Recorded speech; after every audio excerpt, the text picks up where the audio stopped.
رمز الفخر شيخة الأوصاف والشاني، اللي لها أفعال كل الناس ترويها. أم ناصر الشامخ الطيب عنواني، فيها الكرم والوفا والعز يعنيها، فيها الكرم والوفا والعز يعنيها.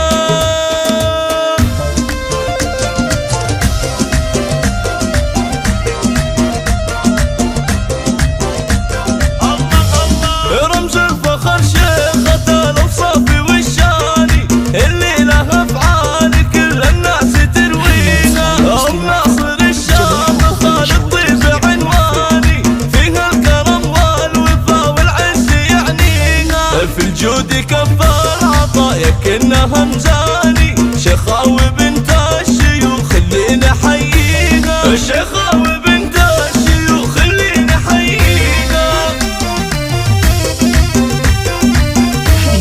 أم ناصر في نصيلة كيف قفاني، في مدح هذه الأميرة صعب توفيها. إقبالها يوم عرس محمد تباني، بالنور تشرق على الدنيا وما فيها. في عرس ابنها محمد أهدي الحاني، واهدي لها التهنئة من قلبي يغليها، واهدي لها التهنئة من قلبي يغليها.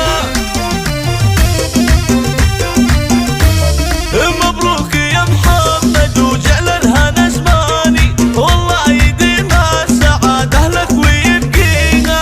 يا محمد الشامل الوقفات برهاني، إلى المرجلة والشجاعة أكبر معانيها. اتفاخر يوم ناصر بين الأكواني، بعيالك أهل المعالي حي طريقها، بعيالك أهل المعالي حي طريقها.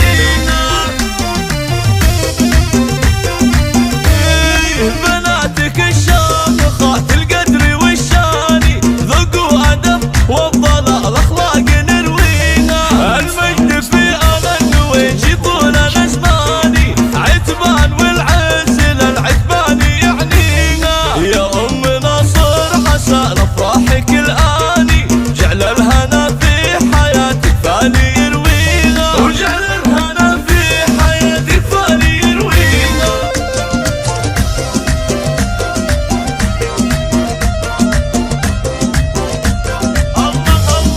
رمز الفخر شيخة الأوصاف والشاني، اللي لها أفعال كل الناس ترويها. أم ناصر الشامخ الطيب عنواني، فيها الكرم والوفا والعز يعنيها، في الجود كفار عطايا كأنها مزاني. شيخاوي بنت الشيوخ اللي نحييها، شيخاوي بنت الشيوخ اللي نحييها. أم ناصر في نصيلة كيف قفاني، في مدح هذه الأميرة صعب توفيها. إقبالها يوم عرس محمد تباني، بالنور تشرق على الدنيا وما فيها. في عرس ابنها محمد أهدي الحاني، واهدي لها التهنئة من قلبي يغليها، واهدي لها التهنئة من قلبي يغليها. مبروك يا محمد وجعل الهنا زماني، والله يديم السعادة لك ويبقيها. يا محمد الشامل الوقفات برهاني، إلى المرجلة والشجاعة أكبر معانيها. اتفاخر يوم ناصر بين الأكوان،